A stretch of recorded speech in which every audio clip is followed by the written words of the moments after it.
తెలంగాణ యువతకు నిరుద్యోగ యువతకు ఆ రోజు కాంగ్రెస్ పార్టీ ఏదైతే హామీ ఇచ్చిందో అవన్నీ నెరవేర్చాలని చెప్పేసి మొదటి ఏడాదిలోనే 2 లక్షల ఉద్యోగాలు విడుదల చేయాలని చెప్పేసి డిమాండ్ చేస్తూ ఆ రోజు నేను ఆమరణ నిరాహార దీక్షకు కూర్చోవడం జరిగింది. సరే 9 రోజులు కూర్చున్నాం, ఆరోగ్య పరిస్థితి బాగలేదు. తర్వాత ప్రభుత్వమైనా కదిలి మాకు నోటిఫికేషన్ విడుదల చేస్తుందేమో అని చెప్పేసి మేము స్వచ్ఛందంగా విరమించడం జరిగింది. కానీ దాని తర్వాత డిఎస్సి పోస్ట్పోన్ కానీ గ్రూప్ 2 పోస్టులు పెంచడం కానీ ఇవి రెండూ చేయలేదు. అక్కడితోనే ఆగకుండా అసెంబ్లీలో సాక్షాత్తు ముఖ్యమంత్రి గారు జాబ్ క్యాలెండర్ ప్రకటించినారు, అది కూడా ఇంప్లిమెంట్ చేయలేదు.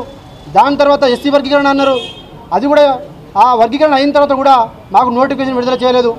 మరి టీజీపీఎస్సీ చైర్మన్ ద్వారా మేము మొదటి వారంలోనే మీకు నోటిఫికేషన్ విడుదల చేస్తామని చెప్పేసి ఆ మాట కూడా చెప్పడం జరిగింది. అక్కడ కూడా వీరు మాట నిలబెట్టుకోలేదు. దీనికి నిరసనగా మేము ర్యాలీలు, ధర్నాలు, ముట్టడీలు, నిరసన కార్యక్రమాలు, ఇంద్రపార్క్ దగ్గర ధర్నాలు కూడా, మహాధర్నాలు కూడా మేము చేయడం జరిగింది. అయినా కూడా ప్రభుత్వం కొంచెం కూడా కనికరించకుండా మా మీద అక్రమ కేసులు బనాయిస్తూ అడిగిన వాళ్ళని కొడుతూ ముఖ్యంగా మా యొక్క శక్తిని మమ్మల్ని హేళనగా చేస్తూ మమ్మల్ని పెయిడ్ ఆర్టిస్టులను ఆ పార్టీ అనో ఈ పార్టీ అని చెప్పేసి మమ్మల్ని ఒక ముద్ర వేయటం. అసలు అంతకు మించి బాధాకరమైన విషయం ఏంటంటే మాకు ఉద్యోగాలు ఎక్కువైనాయి, మాకు నోటిఫికేషన్ వద్దు అని చెప్పేసి మేము రోడ్డు మీద వచ్చినామని చెప్పేసి మమ్మల్ని హేళన చేస్తూ మాట్లాడినటువంటి ప్రతి మాటని మేము ఖండిస్తూ ఒక కార్యాచరణ అనేది పూనుకున్నాం. ఎందుకంటే ముళ్ళును ముళ్ళుతోనే తీయాలి అని చెప్పేసి నిర్ణయించుకున్నాం. ఆ రోజు టీపీసీసీ అధికార ప్రతినిధి అయినటువంటి రియాజ్ ఎవరు, అసలు కాంగ్రెస్ పార్టీ నాయకుడు, బల్మూరి వెంకట ఎవరు, ఎన్ఎస్సీఐ ప్రెసిడెంట్. మరి మా దాంట్లో ఎవరైనా అట్లా పార్టీ జెండా ఎవరైనా వేసుకొని మా ఉద్యమాల్లో వస్తున్నారా? మరి రానప్పుడు అసలు నువ్వెవరు మాకు సర్టిఫికేట్ ఇవ్వడానికి అని చెప్పేసి మేము ఈ ప్రభుత్వాన్ని మేము ఖండిస్తున్నాం, హెచ్చరిస్తున్నాం, అడుగుతున్నాం. దాంతోపాటు ఇక మేము నిరసనలు శాంతియుతంగా మేము పోతే మాకు నోటిఫికేషన్స్ రావు అన్న విషయం మాకు అర్థమైపోయింది. ఇక ఈ ప్రభుత్వంతో తాడో పేడో తేల్చుకోవాలని చెప్పేసి నిర్ణయించుకొని హలో నిరుద్యోగి చలో సెక్రటేరియట్ అనే ముట్టడి కార్యక్రమాన్ని, హలో నిరుద్యోగి చలో సెక్రటేరియట్ అనే ముట్టడి అనే కార్యక్రమాన్ని జూలై 4వ తారీఖున నిర్వహించడం కోసం యావత్ తెలంగాణలో ఉన్న నిరుద్యోగ యువతకు భరోసాగా ఉండాలని చెప్పేసి, అండగా ఉండాలని చెప్పేసి ప్రతి పొలిటికల్ పార్టీని మేము మద్దతు కోరుతూ మేము సిపిఎం రాష్ట్ర కార్యదర్శి అయినటువంటి జాన్ వెస్లీ గారిని మేము మొదట కలవడం జరిగింది. వాళ్ళు సంపూర్ణంగా మద్దతు తెలపడం, దాని తర్వాత మేము ఇక్కడ బీఆర్ఎస్ పార్టీ దగ్గర కూడా మేము మద్దతు తెలపాలని చెప్పేసి గౌరవ పెద్దలు హరిచంద్ర గారిని మేము కోరడం కూడా జరిగింది.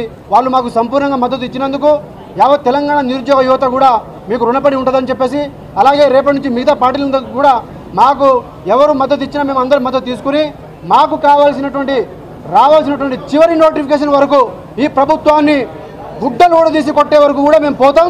మేము సాధించుకునేంత వరకు ఈ ప్రభుత్వాన్ని మాత్రం విడిచిపెట్టే ప్రసక్తే లేదు. హలో నిరుద్యోగి, హలో నిరుద్యోగి, హలో నిరుద్యోగి. ఒకవేళ ఈ ఉద్యోగాలు కనుక ఇవ్వకపోతే కాంగ్రెస్ పార్టీ హటావో దేశ్ బచావో, కాంగ్రెస్ పార్టీ హటావో దేశ్ బచావో, కాంగ్రెస్ పార్టీ హటావో దేశ్ బచావో అనే నినాదాన్ని కూడా ఢిల్లీ నడి బొడ్డున కూడా ఈ రాహుల్ గాంధీని, ఈ ప్రియాంక గాంధీని వీళ్ళు ఏదైతే మాకు యూత్ డిక్లరేషన్లో ఇచ్చిన మాటని మాకు నిలబెట్టుకున్నందుకు వాళ్ళని రాష్ట్రంలోనే కాదు దేశంలో కూడా వాళ్ళని ఎండగొడతాం. వాళ్ళని ఇంకోసారి ఈ నిరుద్యోగులను ఉపయోగించుకొని బీహార్లో కావచ్చు, తమిళనాడులో కావచ్చు, ఉత్తరప్రదేశ్లో కావచ్చు మీరు నీతి సూక్తులు చెప్తే మాత్రం మీకు తగిన రీతిలో బుద్ధి చెప్తామని చెప్పేసి ఈ యొక్క సందర్భంగా హెచ్చరిస్తా ఉన్నా.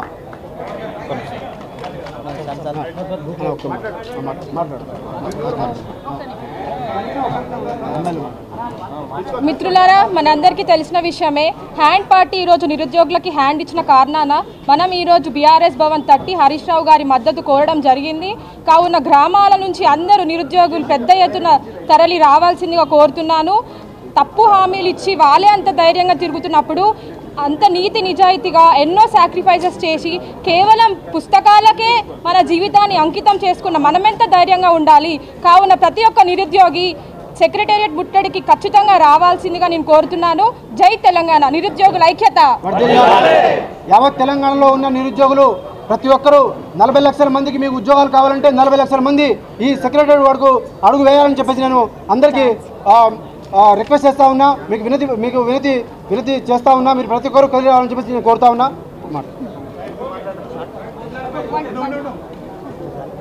ముందుగా మీడియా మిత్రులందరికీ నమస్కారం. సో ఇప్పుడు ఇక్కడ మీట్ అవ్వడానికి రీజన్ ఏంటనేది అందరూ మాట్లాడారు. నేను ఒకటే చెప్పదలుచుకున్నా, కాంగ్రెస్ నాయకులు ఏ విధంగా అయితే జనరల్ ఎలక్షన్స్ ముందు మా వద్దకు వచ్చి ఓట్లు కావాలి మీరు మాకు చేయండి అని అన్నారో, ఇప్పుడు మేము అలా చేసిన తర్వాత మమ్మల్ని మోసం చేశారు కదా, ఇప్పుడు దానికి ప్రతీకారంగా మాకు ఒక అవకాశం వచ్చింది. ఇప్పుడు వచ్చే లోకల్ బాడీ ఎలక్షన్స్లో ప్రతి ఊర్లో ప్రతి గ్రామంలో నిరుద్యోగ మిత్రులు ఉన్నారు కాబట్టి మేమందరం మళ్ళీ పూనుకొని మిమ్మల్ని లోకల్ బాడీ ఎలక్షన్స్లో ఎట్లా ఓడించాలనే విధంగానే మేము పయనిస్తాం. ఖచ్చితంగా మా నిరసన ఎలక్షన్ రూపంలో మీకు తగలబోతోంది. అండ్ నేను యువతకు చెప్పాలనుకునేది ఒకటే, మనకు రావాల్సిన హక్కులు మనం సాధించుకోవాలంటే మనం ప్రశ్నించాలి. సో దానికోసం అందరూ చలో సెక్రటేరియట్ అనే కార్యక్రమానికి తరలి రావాలని నేను కోరుకుంటున్నాను. విజయవంతం చేద్దాం సెక్రటేరియట్ ముట్టడి కార్యక్రమాన్ని, విజయవంతం చేద్దాం సెక్రటరీ